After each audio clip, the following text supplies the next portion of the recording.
Good evening, everybody. Uh, Today is the 21st series of our virtual lecture series in general surgery. Uh, Before we start the sessions, uh, I would like our president, Dr. Niranjan Agarwal, to say and introduce our speakers as well as the chairpersons, and then we go. So over to Dr. Niranjan Agarwal. Good evening. Thank you, Rajesh. Good evening, everyone, and a warm welcome after a break of around 2 weeks because of the Ganpati on the first Friday and the next Friday. Very close. People were very busy with the Ganpati. That's why we took those break. We are back with you now. Today we have got two eminent speakers with us. Rajesh will introduce the chairperson, will introduce you to them, and the topics are the peritoneum, which is very interesting to know and to learn more about it. It is so otherwise confusing also. And there are very few people across the country who deal extensively with the peritoneum like Sanket does, you know. So we have none other than Sanket also today with us. So the chairpersons are none other than very senior faculty, Dr. Anant Ram, who's been a retired professor from Sion Hospital, and Dr. Jayesh Kalbande, another senior person from DARC Hospital. We have both of them. Without wasting too much of time, I would like both the chairpersons to start the session and introduce the first speaker. Thank you, everyone. Thank you, Niranjan. I would introduce the chairpersons. So we have two eminent chairpersons today, Dr. P. Anantaram. Dr. P. Anantaram was consultant surgeon, honorary professor of surgery.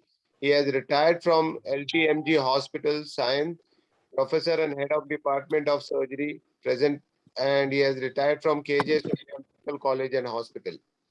Our second chairperson is Dr. Jayesh Kalbande.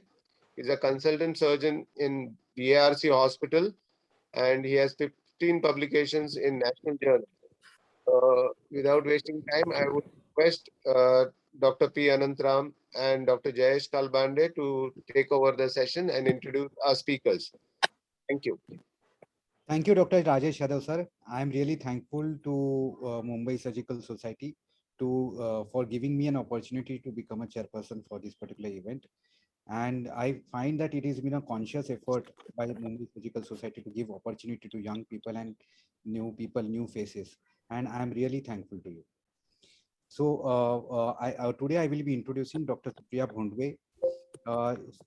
Dr. Supriya Bhondwe is an assistant professor in Grand Medical College. She has done her MBBS from Sion Hospital in 2009, and she has done her MS surgery in 2016. And she is going to talk on topic of surgical anatomy of the peritoneum. So without wasting much time, I would I will ask Dr. Supriya Bhondwe to start her lecture. Good evening, sir. I'm Dr. Supriya Bhondwe, working as assistant professor in Grand Medical College. Would like to start on surgical anatomy of peritoneum.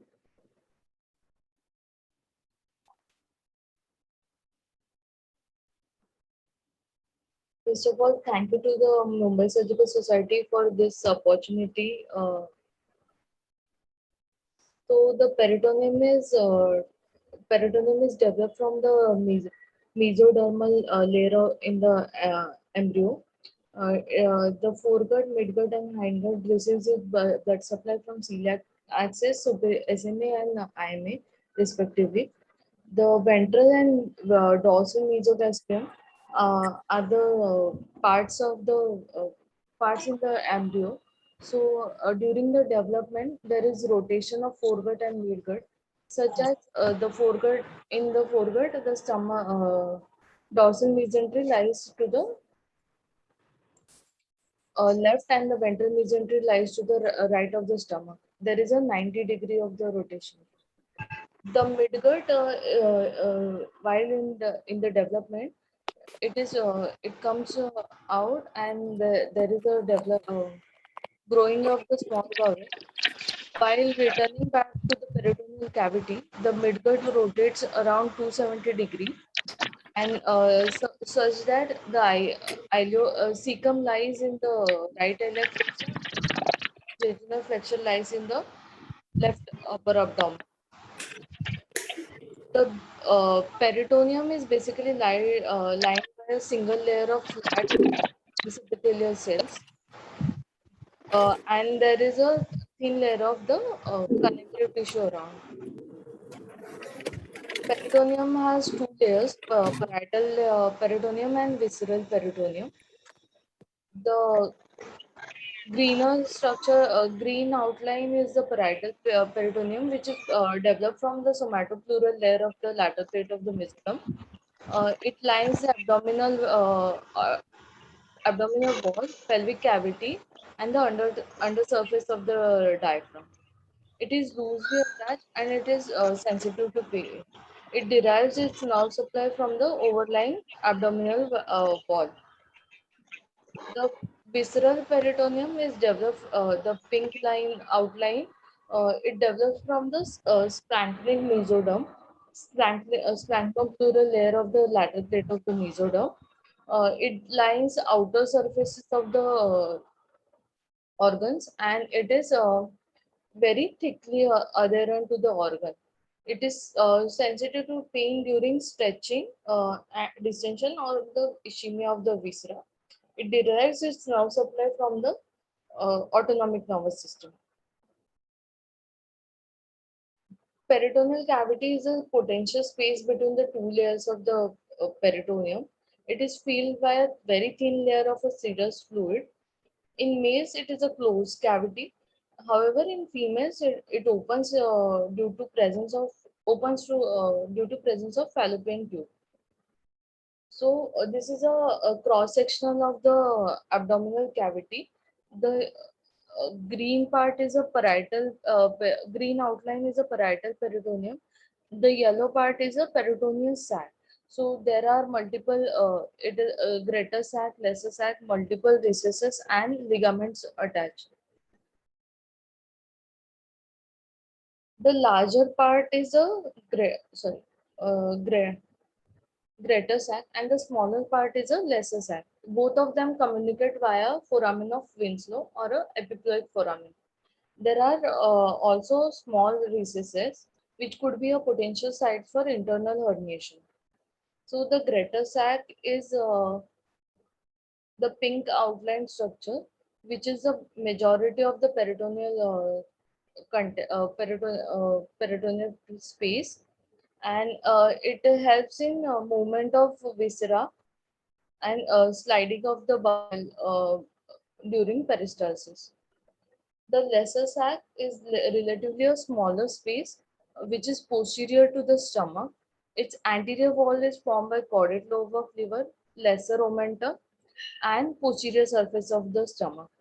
The posteriorly, it is lesser sac is bounded by a suprarenal the adrenal gland, kidneys, and upper upper part of transverse colon.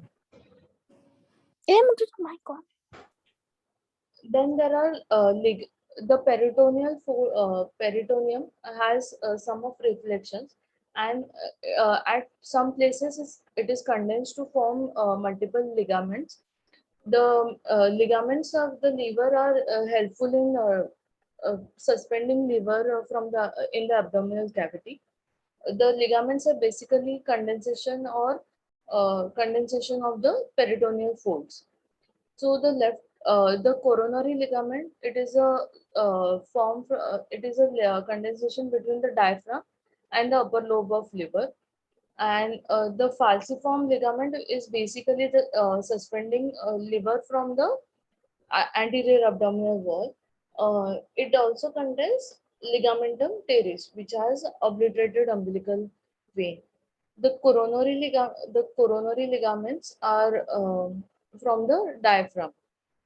The triangular ligament, the right triangular ligament is uh, continuation of two layers of coronary ligament, whereas the left triangular ligament is formed from the extension of falciform ligament on the left side, and posteriorly it is continuous with the lesser omentum.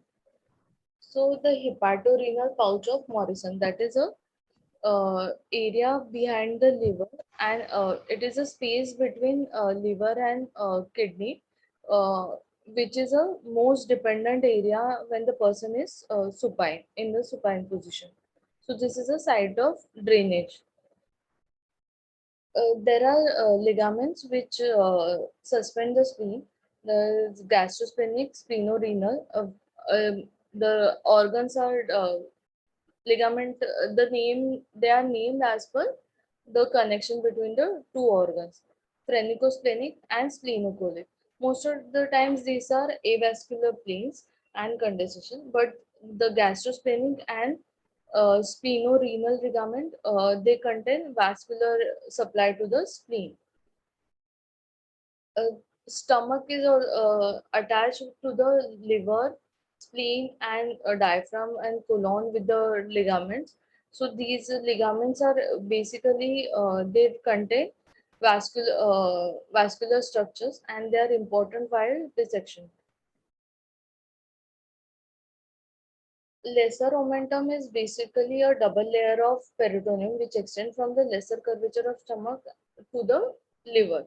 It has hepaticogastric and hepaticoduodenal, that is from first and second part of duodenum to the liver. The lesser omentum contains bile duct, hepatic artery, portal vein, right and left gastric veins, and lymph nodes. And the greater omentum is a larger fold of peritoneum, which is connected to the greater curvature of stomach and to transverse colon. So that contains left and right gastroepithelial arteries. Greater omentum is considered as a policeman of the abdomen because it limits the spread of infection. It protects against infection, and it is also storehouse of a fat. Mesentery is basically a fold of peritoneum which suspends jejunum and ileum through the posterior abdominal wall. So mesentery has a attached border and a free border which is attached to small intestine. Root of mesentery is from duodenal jejunal flexure, that is to the right of to the left of lumbar second lumbar vertebra till the iliac anterior superior iliac spine. So the root crosses third part of duodenum, abdominal aorta, inferior vena cava, right ureter, psoas major, and sacroiliac joint. Mesentery also contains the major artery of the midgut, that is superior mesenteric artery and superior mesenteric vein, and its branches as jejunal and ileal branches. There are differences in male and female peritoneal cavity. In males, there is rectovesical pouch, which is closed pouch, which is up to the upper two-third of a rectum. And in females, there is a recto-uterine pouch of Douglas, and there is utero-vesical pouch.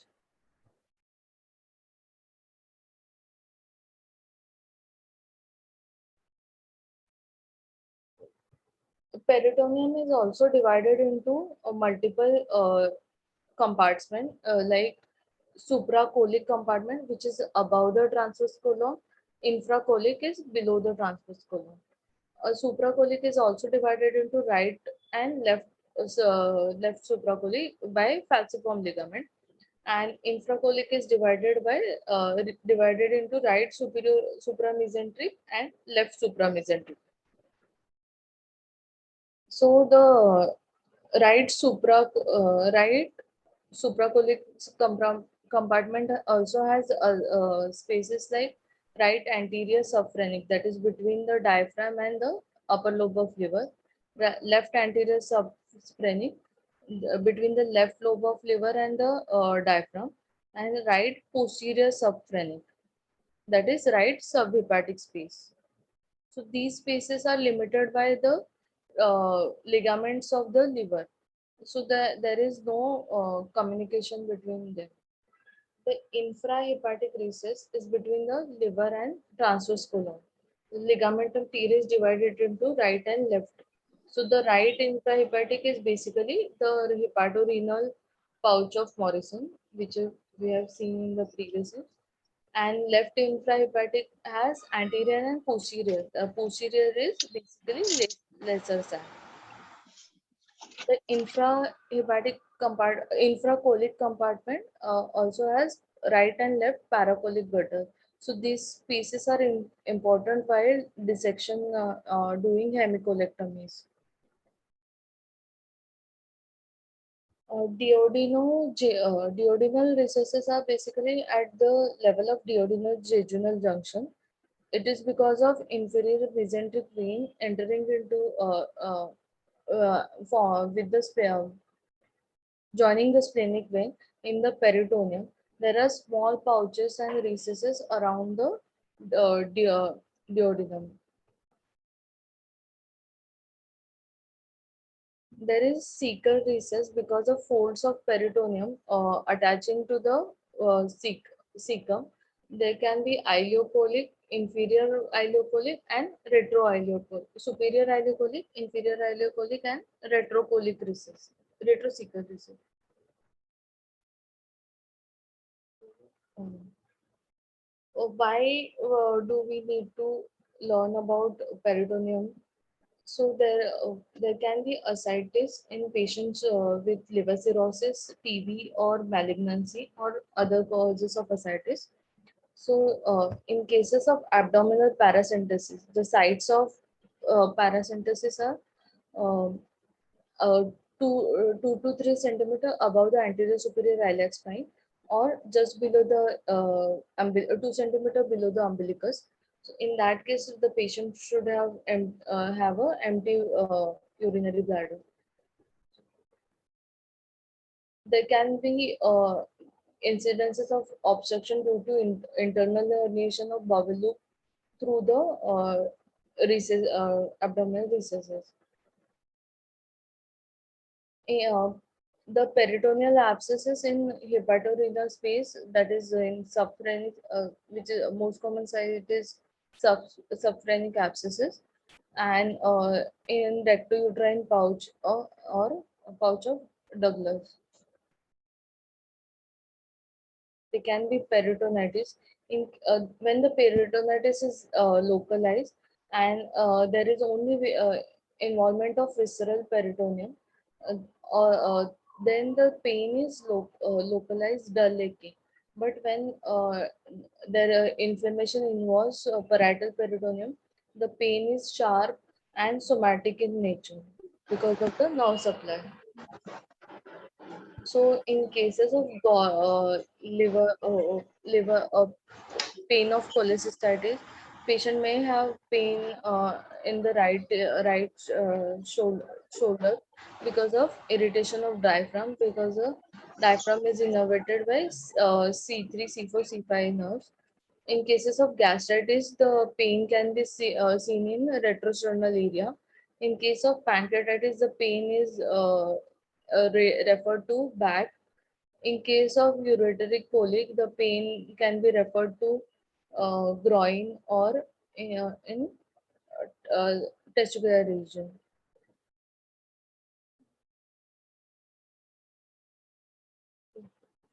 As the peritoneal cavity is large enough and has an absorption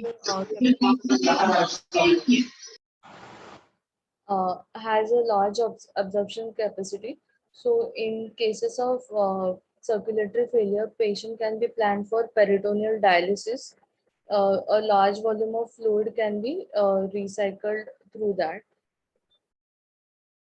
Uh, for us, the access to peritoneal cavity is important in emergency as well as in elective cases. Laparotomy is open approach. Laparoscopy, in laparoscopy, we can have a open access to the peritoneal cavity, that is through Hassen's technique, or a closed access via Verey's needle insertion.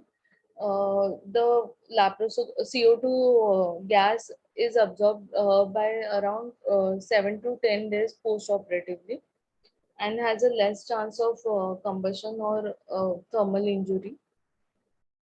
Thank you.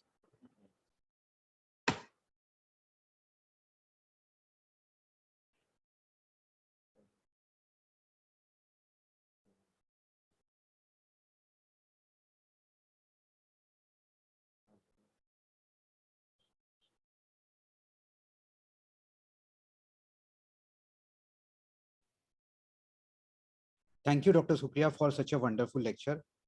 You have nicely elaborated about the anatomy of the peritoneum and its surgical significance.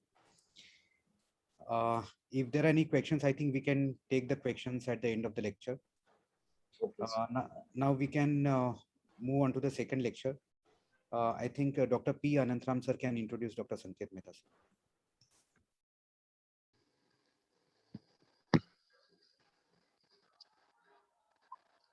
It's a pleasure to introduce Dr. Sanket Mehta. He's an upcoming oncology surgeon and a brilliant oncology surgeon that I have seen him in action. And he wrote a lot of publications in national and international journals. Dr. Sanket Mehta, your talk, please. Thank you so much for your kind introduction, sir. I just share my screen. In the interim, I must admit that it's a wonderful forum that we have for presentation, for education, and I'm delighted to be here.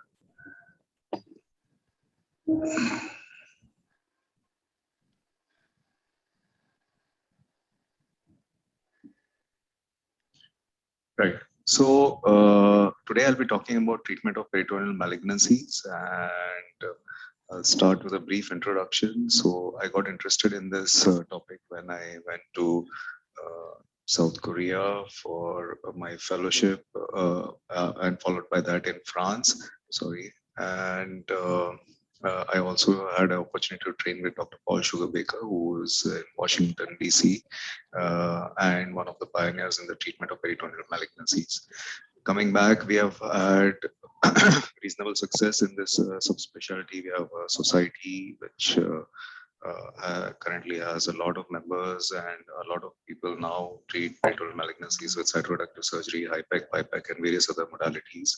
We have an integral group of members who do collaborative research work in the form of INDEPSO, and we have an Indian HIPEC registry which currently has more than 2,000 cases and multiple publications coming out of that. Just to give you an idea of the disease burden, if we consider a city like metropolitan Mumbai, we would have about 20 cases of mesothelioma, 20 of pseudomyxoma, maybe 600 cases of colorectal cancer, 800 cases of ovarian cancer, and a few other malignancies which can be potentially treated with surgery.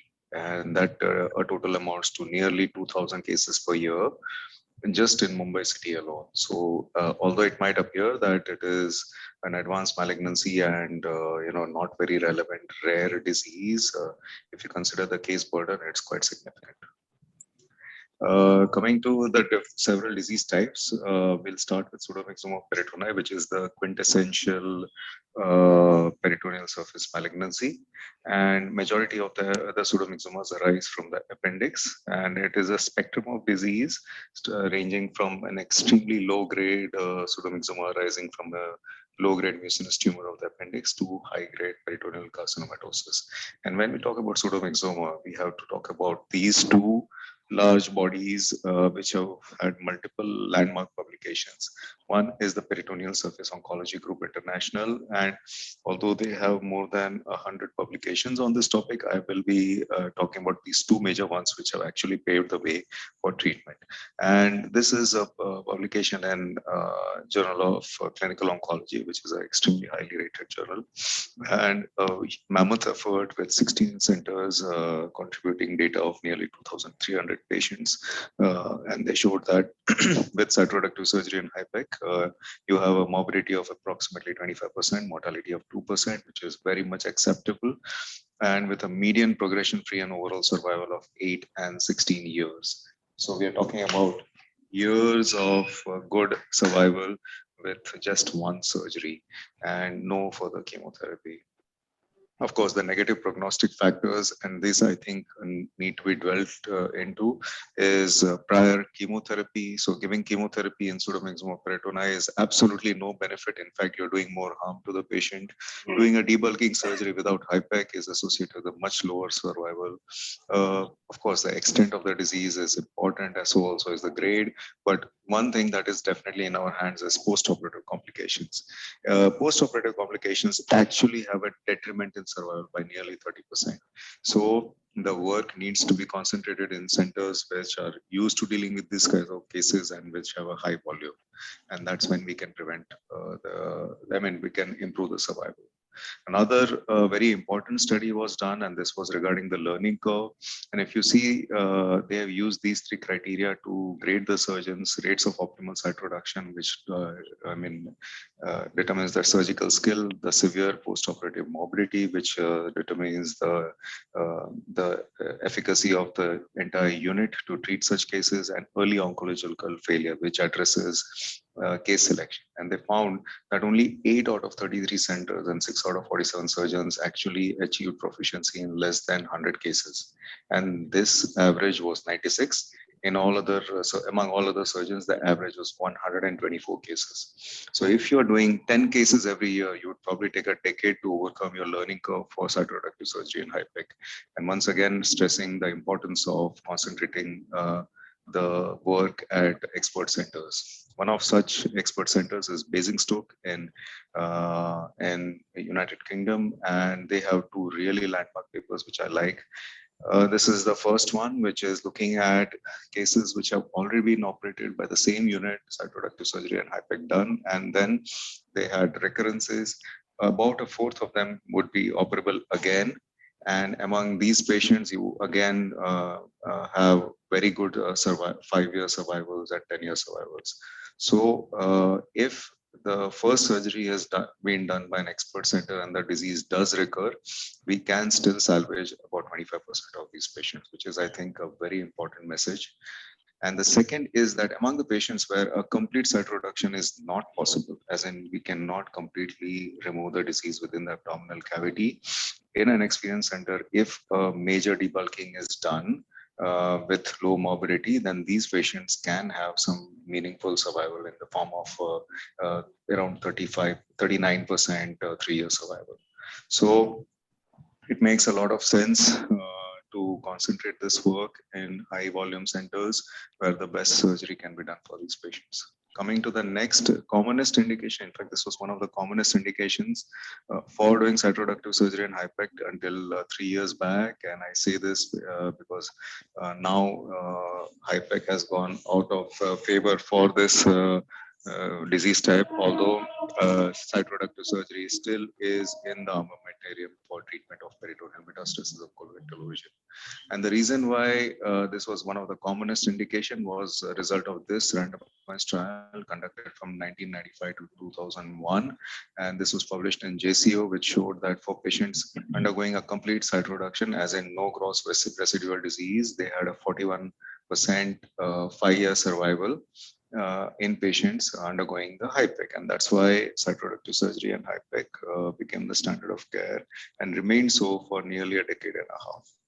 But then there were several other studies conducted by the SOGI and the RENAP group from France, which showed again that case selection was important to achieve those results. A complete site reduction, as in a CC0 resection, again was very important in achieving a good survival. And they compared the survival of patients undergoing cytoreductive surgery for peritoneal carcinomatosis versus resection of liver for liver metastasis. And they found that the 1, 2, 3, and 5-year survival outcomes were identical, provided an optimal site reduction was done for either condition. And this was a very well conducted study in Australia. And it tells us that, you know, if even without a randomized trial, we accept surgery as the standard of care for colorectal liver metastasis, why not for cytoreductive surgery for peritoneal metastasis? And several such studies had actually paved the way for this condition. But there was always this doubt whether HIPEC added anything over and above the site reduction, because no such study had ever been done. And my boss, with whom I trained for a year and a half, Dr. Francois Kenny, who was there in the picture out here, was the principal investigator of a study which actually tried to address this issue, where the patient with peritoneal metastasis of colorectal region underwent cytoreductive surgery, and when a complete site reduction was done, the patients were intraoperatively randomized to HIPEC versus no HIPEC. And then the patient received adjuvant chemotherapy. And they found that there was no difference in the 30-day morbidity, but the 60-day morbidity was worse with the HIPEC arm, and there was no difference in the progression-free and overall survival, except in one small subgroup of patients with a PCA of between 11 to 15. Now, with this, there was a lot of flag for the procedure, but what is a good take-home message, in my opinion, a very positive message from this study is this is the only and the first study that has actually demonstrated the role of cytoreductive surgery in colorectal peritoneal metastasis, and a 40-month median survival is more than double of what can be achieved with any chemotherapy or targeted therapy that is currently available. So even though HIPEC may have lost its sheen, definitely cytoreductive surgery is here to stay for colorectal peritoneal metastasis. And that was essentially the conclusion of the study. Coming to the next commonest, and in fact, I think now this has become the commonest indication for cytoreductive surgery and HIPEC, and that's ovarian cancer. Now, there are 2 time points of intervention for CRS and HIPEC. One is interval cytoreductive surgery, which is a patient has got advanced stage 3 ovarian cancer, where initial surgery is not possible either because of the general condition of the patient or the extent of the disease as determined by the surgeon. And the patient receives 3 cycles of chemotherapy and then comes up for surgery. That is interval cytoreduction. And there is a very, very robust multicentric Dutch study, which was published in New England Journal of Medicine last year, randomizing 245 patients to intraoperatively to, after achieving complete cytoreduction, to HIPEC versus no HIPEC. And they found that the recurrence-free survival was better in the surgery plus HIPEC arm, and this difference was statistically significant. There was a very convincing benefit of in terms of overall survival, with absolute survival benefit of 15 months in the HIPEC arm compared to the only surgery arm. And this, in the forest plot, this benefit was present across all subgroups, which tells us with absolutely no uncertainty that cytoreductive surgery and HIPEC is the standard of care for all patients undergoing interval cytoreduction for ovarian cancer. And mind you, this is a very, very common surgery that is currently being done without HIPEC in our country. The second is recurrent ovarian cancer. And although the randomized trial has accrued but is waiting for mature results, we have several large volume, this study, which is nearly 566 patients, which looked at, which is a retrospective studies, which are looked at cytoreductive surgery and HIPEC for recurrence of ovarian cancer. And they found that the median survival for the HIPEC arm is nearly 51 months, which is more than double of what you would normally see with the best available chemotherapy. And this, not just that, they also found that there is no difference in the survival between chemosensitive and chemoresistant, as in platinum sensitive and platinum resistant groups, which tells us that this is the only treatment that actually modifies the biology of the disease. Of course, the only prognostic factor that they found was the peritoneal carcinomatosis index, as in the extent of the peritoneal metastasis.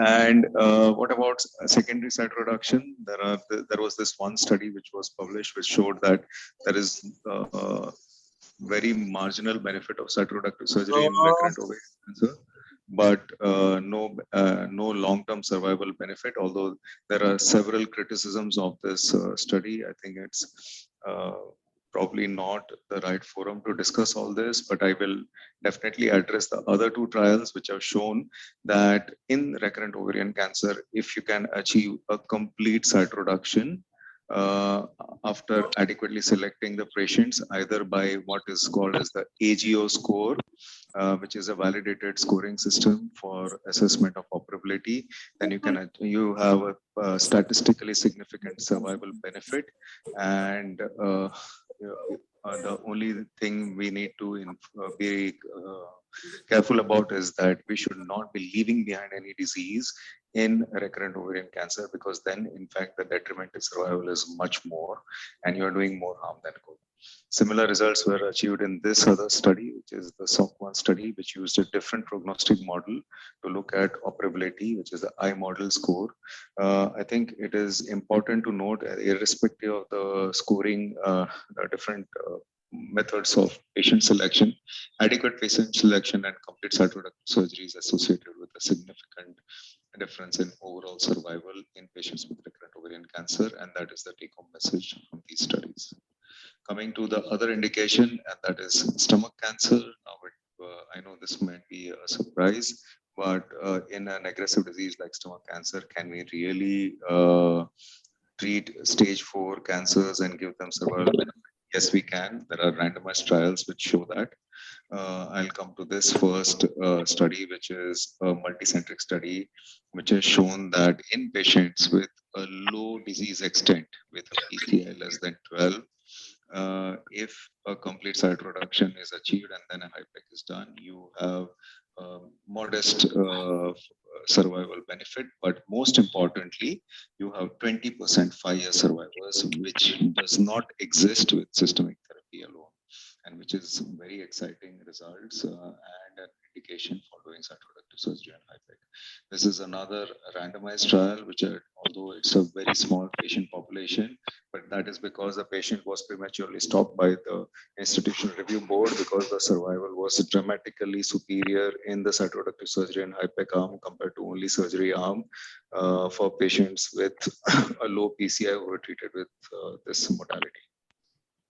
There is also another treatment modality of intraperitoneal chemotherapy, like EPIC and port-directed intraperitoneal chemotherapy, and there are at least 13 randomized trials looking at more than 1,500 patients, and almost every single type of intraperitoneal chemotherapy seems to have benefit in stomach cancer, just like in ovarian cancer, and which is why it makes a lot of sense to employ either HIPEC or EPIC or PIPAC or port-directed chemotherapy, whatever form of chemotherapy, but some form of chemotherapy for treatment of peritoneal metastasis of stomach cancer. And what about patients who are not resectable to start with? You have something called as NIPS, which is neoadjuvant intraperitoneal and combination systemic chemotherapy. This was a study done by Professor Yonemura from Japan with a basic study done with nearly 100 patients, which showed that a lot of these patients had good responses. Nearly 70% of the patients had response enough to undergo a surgery later on, and those patients who underwent surgery actually had survival benefit. And actually, NIPS was in fact one of the only group that had 5-year survivors, although the 5-year survival rate was around 10%. What about lymph nodal metastasis? It would be logical to think that patients who have bulky nodal disease would not benefit from IP chemotherapy because most of these nodes are retroperitoneal, but that's not the case. There are retroperitoneal lymphatic channels through which this chemotherapy seeps in, and they found that even NIPS gives a statistically significant reduction in the number of positive nodes in the D2 gastrectomy lymph nodal dissection. And that's why it makes sense to use this modality even for patients who have gross nodal disease. A quick word about peritoneal mesothelioma, and this is again quintessential peritoneal malignancy in which CRS and HIPEC is the standard of care or the treatment of choice because of this 47% 5-year survival, which is almost 5 times that of what can be achieved with standard systemic chemotherapy. Important prognostic factors include the peritoneal carcinomatosis index, as in all other disease types, the completeness of cytoreduction score. So it's important to achieve a complete cytoreduction, only then the surgery has got benefit. Of course, the histology and the lymph nodal status, which are the disease biology factors. So what does cytoreductive surgery actually entail? And the aim of the surgery is no visible residual disease. We have to do this surgery with minimum complications, maintain good hemodynamics during the surgery, and do a judicious case selection so that the patient actually benefits from such a major surgery. It starts off with a calculation of the peritoneal carcinomatosis index, which is a visual index in which we divide the abdominal cavity into 13 different quadrants. So you have the 9 quadrants of the abdomen, which is a parietal peritoneum, and then you have the small intestine, which is divided into upper lower jejunum and upper lower ileum, together constituting 13 regions. Each region is scored from a score of 0 to 3. 0 representing no tumor seen, LS1 is tumor less than 0.5 centimeters, LS2 is 5 millimeters to 5 centimeters, and LS3 is tumor more than 5 centimeters or plaque-like or coalescing deposits. And as I mentioned before, PCI is prognostic in every single disease type about the outcome of the patient. And once we assess that the PCI is within the range for which a CRS and HIPEC can be done, then it's a maximal effort surgery, which can often start off with a total extraperitoneal peritonectomy, where you dissect the peritoneum of the abdominal wall even before entering the abdominal cavity. And this is how it looks on the right hand side when you open the peritoneal cavity. Often, or in fact, in majority of the cases, you end up doing a pelvic peritonectomy, where you can see, the vessels are completely bare. These are the ureters. This is the vaginal stump, and this is a rectum preserving peritonectomy. But approximately 60% of the cytoreductive surgery actually involves resection of the rectum. So you see this entire pelvis, which is the vaginal stump, the rectal stump, both the ureters, and the entire peritoneal stripped of the bladder and the pelvic side walls. What about the upper abdomen? In my opinion, the upper abdominal peritonectomies are more difficult than the pelvic peritonectomies. This is on the right hand side is the right diaphragmatic peritonectomy, and you can see this is how it should look at the end of the peritonectomy. The entire diaphragm stripped off, the adrenal, the kidney, the duodenum. This is the kidney, and this is the entire peritoneum over the liver. Many times there is heavy disease in the subhepatic region. This is a mesothelioma, disease in the subhepatic region, and you can actually resect all this with the right hemicolectomy of parietal peritonectomy and removal of this disease. This is the before and after pictures. This is the left diaphragmatic peritonectomy and a spleen preserving. On the right hand side, you have this recurrent tumor with a lesser sac deposit you can see out here, which is being stripped off the pancreas. And of course, you have the famous omentectomies, and sometimes you can have this really large ones. We did one similar to this today for an ovarian cancer. Again, this is the part of the dissection which separates the men from the boys, which is the gastrohepatic ligament or the lesser sac. Sometimes you have this heavy disease in this region, and it is important to preserve the entire vascular arcade of the stomach, the left gastric vein, and the porta hepatis, and clear off this region, including over the crus of the diaphragm and below the caudate lobe over the IVC. And this can sometimes be the difference between a CC0 and a non-CC0 resection. What about the mesenteric deposits? If you have deposits like this, it's no sweat. We know that these are all mucinous low-grade deposits and can be easily removed by a combination of scissor and cautery dissection. But if you have deposits like this, we are left with no option but to do a resection anastomosis for this segment of the ileum. Whereas if it is something like these are infiltrative coalescing plaque-like deposits, and this is not a case for surgery. This is inoperable. Often we have to combine a cytoreduction, especially in ovarian cancer, with a retroperitoneal lymph node dissection. And this is how it looks at the end of the RPLND. Sometimes we have to do extended resections. I would advise that we should not try this unless you have a very active program with a lot of experience. This is one of our patients with a large mesenteric deposit going into the retroperitoneum involving the inferior mesenteric artery and then the aorta and the IVC.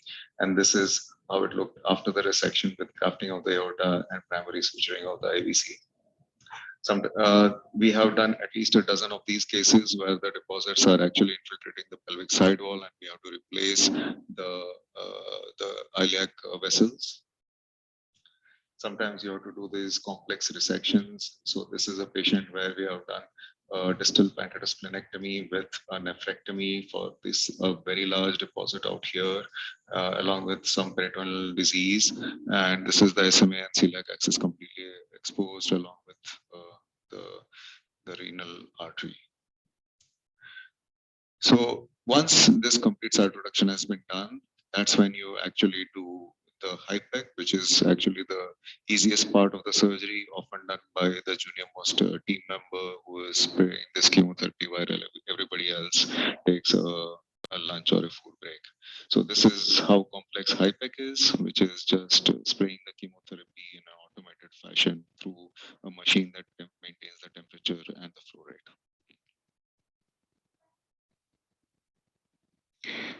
Oh, sorry. Once again, I cannot stress enough about the learning curve. The average learning curve is more than 100 cases. We did our own learning curve. I'm sorry, we did our own learning curve. This is the study that was published. And we found that for different criteria of assessment, that learning curve averages between 87 to 150 cases. So,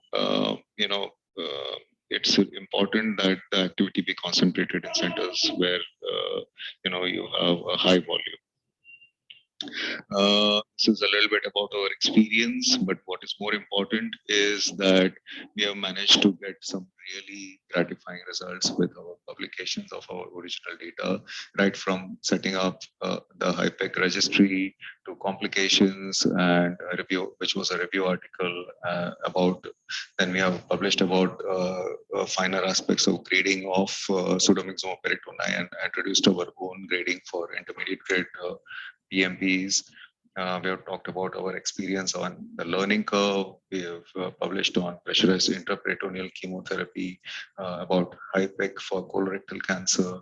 We did international collaborative studies about HIPEC for different types of drugs, published about our own techniques, as well as several other articles on ovarian cancer. These were we have been recognized in European Journal of Surgical Oncology for our studies on ovarian cancer. We have 6 of them in EJSO. We've also done our article on compartmental resections with vascular resections, and some on the total parietal peritonectomy for ovarian cancer. We also have a fellowship program and a mentorship program, and this Indian HIPEC registry, and I welcome anybody who wants to learn through our fellowship program about cytoreductive surgery and HIPEC. Thank you so much.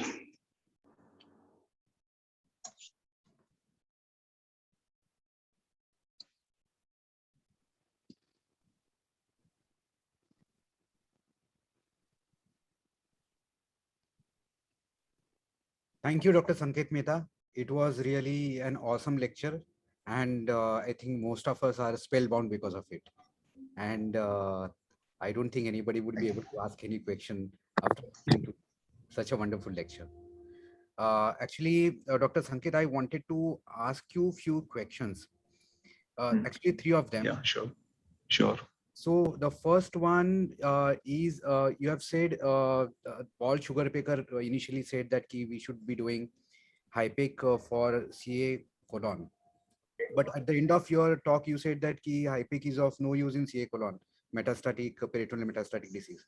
So I'm wondering, what is the status and whether it is the final status? I mean, is there any new studies which are going to come and which may change the? Yes, so I'll address this question in two parts. One is that the Prodigy 7 study, which was conducted in France, was actually a study which looked at oxaliplatin HIPEC, which was which was a French protocol of a short HIPEC of 30 minutes with 460 milligram of oxaliplatin.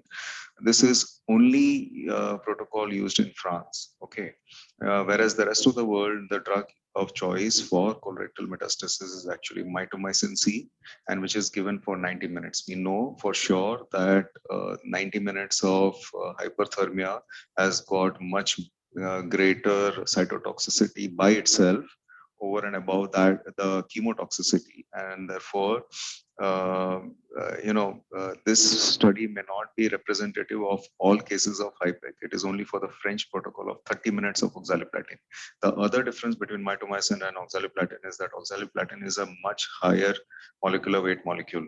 And we know that in HIPEC, the mechanism of action is by plain simple diffusion of the chemotherapy through the cell membrane into the cell and causing irreversible damage that leads to apoptosis of the cells. Whereas oxaliplatin is being a high molecular weight drug, has lesser diffusion in spite of hyperthermia into the cancer cells. So to say that HIPEC is completely out for colorectal metastasis is going a little overboard. I think currently we have evidence that oxaliplatin cannot be used with, because it does not have great benefit. The word is still out for mitomycin, and I think especially for mucinous tumors, where we know that mitomycin does work for mucinous high-grade tumors, especially for right-sided colon cancer. So whether it works for other types of colon malignancy is the jury is still out. So I think there will be some studies coming in the future for that. Okay, thank you, Dr. Sanket Mehta, for such a wonderful answer. Actually, I had few more questions actually. Sure. CA colon is, I think, one of the commonest surgery a general surgeon does. You are the best person to do it. We know all that. But my question is that suppose a general surgeon comes across an incidental peritoneal metastasis when he's operating on right colon or left colon. What should he do? Should he go ahead with peritonectomy? Should he just back out and close and tell the relatives and face the relatives? What should he be doing? See, if it is a low volume peritoneal metastasis, so you have like just local peritumoral nodules, okay, then I think it makes complete sense to go ahead with the resection and do a local peritonectomy and give a thorough wash. And I think that would probably give him the best chance of overcoming the disease with adjuvant chemotherapy. Now, we do know that when you have these local peritoneal deposits, the patient patient has a 60% chance of recurrence, and the patient can then at recurrence still undergo a cytoreductive surgery, and that's why very active surveillance is important for these patients. But if the disease is more extensive, where you have too many nodules, or the surgeon is not very confident where he can completely remove the disease, especially after a complete thorough exploration of the abdominal cavity with the incision that extends from the xiphisternum to the pubis, I think that is the only way you can assess the entire extent of the peritoneal metastasis. If you feel that the disease is too much, I would say that you should just, if the primary tumor is not obstructing, then I think you should just close, put the patient on chemotherapy, and then revisit the abdomen at a later date with somebody who does this regularly. Yes. Thank you so much for such a wonderful answer. And any more questions, anybody can unmute and ask.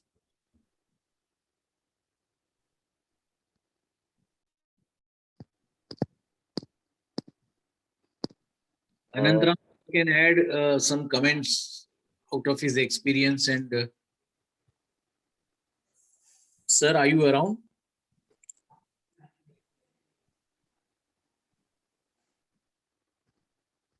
There has been so much advance in the treatment of malignancy, which Dr. Sanket Mehta has exposed to us. A small window.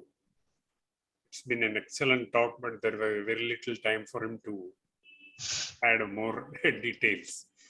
Yeah, sir. I think each of those topics is a talk by itself. So I just Yeah. tried to condense it. Very nice, but you covered it very excellently well. Thank you very much. Thank you.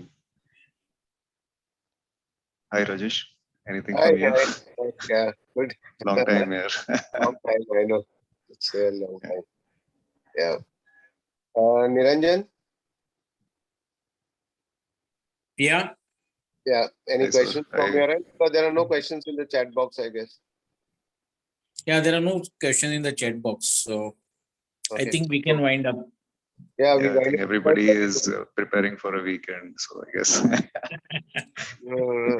After a lull, after 2 weeks, we have again started. So probably today's attendance was the lowest, I guess, in the whole series. So I was just wondering. That's Ki, usually the case for peritoneal disease. Don't worry. oh, is it? So I was just wondering, ki, what something went wrong or something else. So, I anyways, can, thank you so much. Sanket, I can assure you the interested ones were there. Those who are really interested, they were there, and you can see the attendees. There are few people, or most of them are regulars. They Yeah. find the worth in this series, and they were all there. And your talk is not gone wasted. As far as the number of attendees are concerned, they were all attentive people. No point in having 300 people and only 30% listening. And you have 30 people and all of them listening is more important. Right. Right. Okay. Thank you. Thank you so much. Good night, everybody. So, Good night. thank you, Thank you, Niranjan. Juventus. Thank you. Thank you. So we'll call this session an end today. Thank you, Sanket.